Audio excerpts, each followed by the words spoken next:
Welcome back to Boxroom Books, and today we have another guest interviewer slot on this video, and we're going to be talking to Noemi Kiss-Deaki.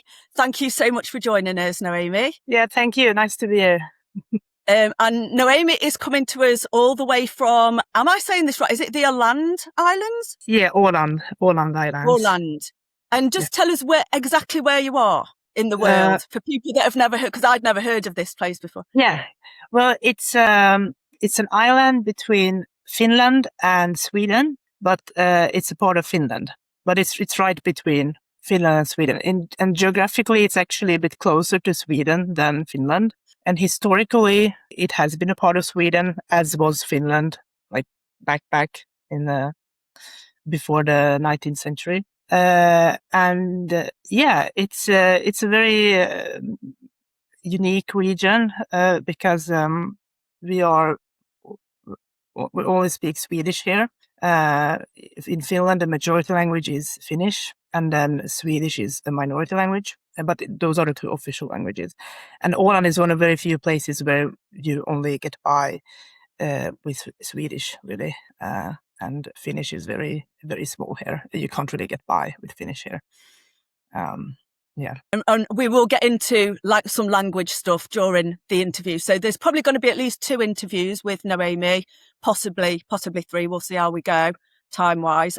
So in this first video, we are going to be talking about Noemi's book that was published by Gallibega Press in 2024, which is Mary and the Rabbit Dream. So we're going to sort of talk a bit about Noemi's, her reading life, when she started reading, some of her early kind of influences and early writings. And then we'll be talking about this one. If you've not read this book, go out and buy a copy and read it immediately. It is historical fiction, but not as you know it, I assure you. It's absolutely amazing read.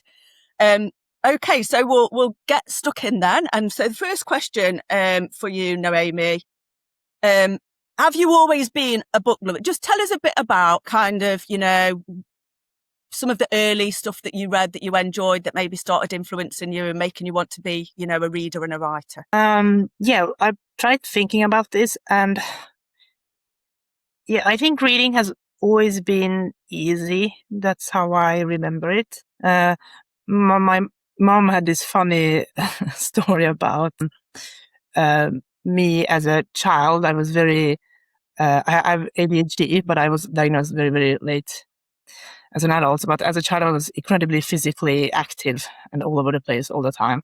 And she said that the year that I learned to read, all the physical restlessness disappeared, and I just read and read and read. So it was like all the energy disappeared into reading, and I think that's how it has been since then. Wow. So I remember it as a very easy, joyful activity. I think my earliest reading memory is books I really devoured was actually these little booklets by Beatrix Potter, these little animal tales, and they were at the school library, this whole series. And I remember borrowing them home and reading those in one sitting. I mean, they are quite, there's lots of pictures in them and drawings and very little text. So, but I was, I think, in first grade when I was really enjoying those. But when thinking about any big experiences, I think my first big experience is where I remember being inspired and really enjoying the language. It was actually I think it's called the Dark Angel trilogy by Meredith Ann Pierce. And I think it might be called a predecessor to romantasy today, because it's this very high fantasy world, but there's also this very melancholy, pining love story at its center. And those are the first books I remember reading where I was really in awe of sentences and the words used, because I read it in Swedish translation, but the words were quite old-fashioned, and the language was quite beautiful, the prose, and I just remember really savoring the sentences in those books and the world building. And then another big experience from this, I think I was 13 when I read this trilogy, and it was maybe at 11 that I discovered another trilogy I think it's called the Red Dragon Trilogy by Jane Yolen. And that was also almost science fiction, fantasy, some hybrid book. It's about a boy who lives in a very hierarchical world on a different planet. And there's like these dragons are being raised to compete with. And he's like a worker very low in the hierarchy. And his task is to basically feed and take care of the dragons and the hatchlings. And one of the hatchlings is malformed in some way, but he somehow takes pity on it and raises it in secret. And then they develop this very deep bond between human and animal. And I remember that trilogy. It was fantastic. I was so floored, and it was also devastating. It was incredibly sad, and just it's a huge experience. Like really books that you lived inside and made you cry. And afterwards, it was like, I want more of this. I want to cry more and feel more like this.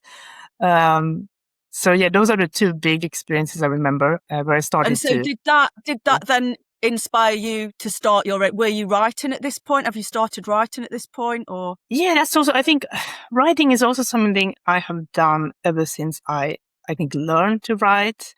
Because when I go back, like I once found like this notebook from I think maybe second grade, and we had some sort of assignment to write a story, and this very, very long story with lots of twists and turns, and it's so clear that okay, the child writing this had a lot of fun. So already there I could see like, oh, okay, this was really fun for me to make up stories like this. But the distinct memory I have of actually writing something intensely is maybe when I was 9 or 10, and we were in Hungary with my relatives and took an evening walk with my uncle and cousin, and we met a stray dog. And that incident had such a big impact that afterwards, when we went home, I just started fantasizing, like, where is this dog coming from? Like, what will happen to it? And I started writing. And I remember writing for 3 afternoons straight, just writing until I was done with this little book. And that's my first experience of starting to write something that I just get absorbed in, and it becomes a story that I finish. And then I've just kept doing it, like a need, something that you need to do from time to time. Yeah. And so have you at any point studied literature and creative writing? Did you do it at college or university or anything like that? Yeah. Not creative writing. I don't. Well, obviously there are courses like that here too, but I've never studied it. I think maybe in high school we had, like, as a part of the Swedish language course, we had a small course where we focused on stories and different narrative devices, and then we could try to write our own.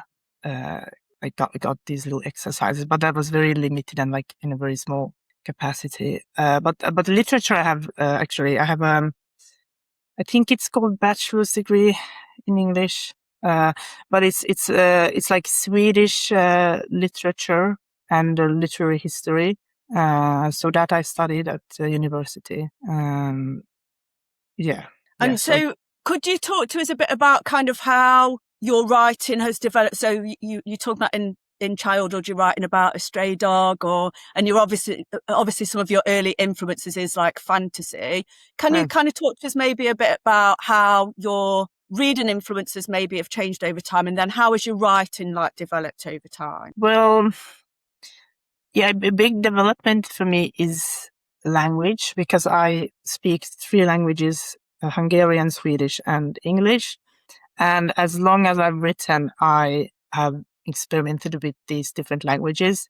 But how much and when I have written in them has been very dependent on the media I have consumed and the books I've read. So in periods where I've read a lot of Hungarian books, I have been more, I have tended to write more in Hungarian, and the same with Swedish and English. And then in my 20s, I started to read almost exclusively in English.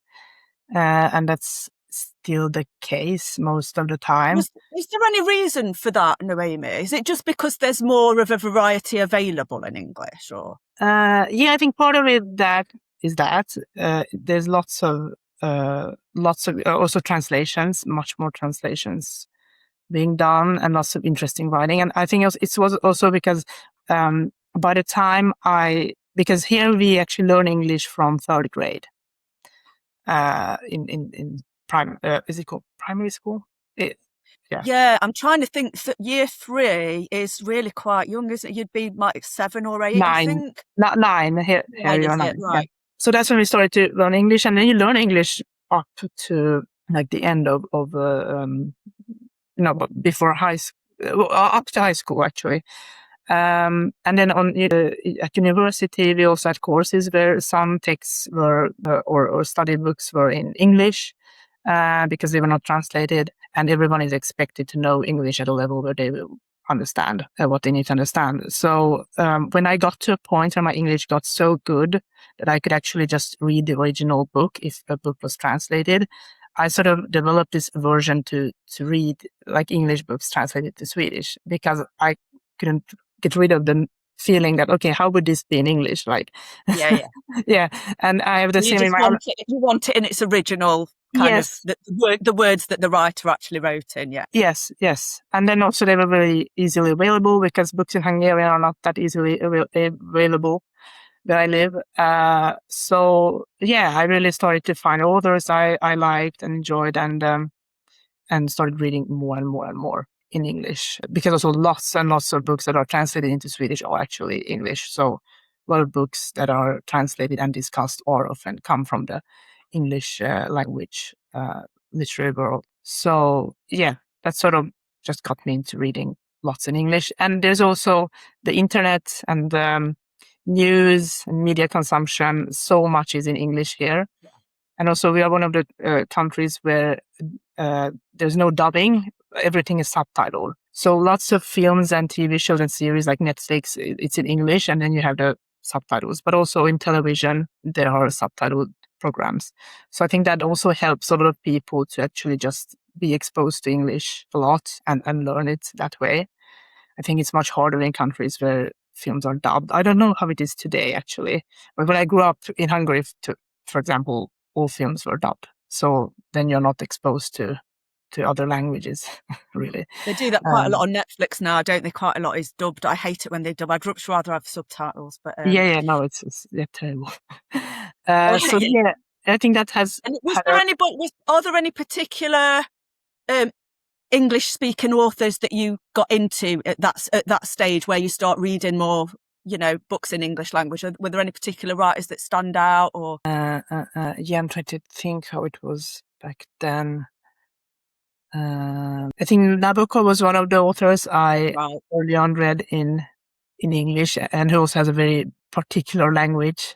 Yeah, and there's also God, I'm just blanking. Okay, so can I ask you this then? Because obviously we're going to get on to next. We're going to start talking about Mary and the Rabbit Dream, which obviously is historical fiction.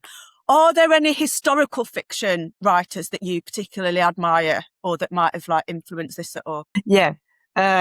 So one big one for me is actually the Swedish author Per Olov Enquist. He has been translated into English too. But he's amazing. I read him in my teens the first time, and he has a very, very unique way of using language. He has also a very unique way of writing historical fiction, because a couple of his novels are historical novels. And he has often this sort of observer role, almost like someone doing a documentary and reporting on these events.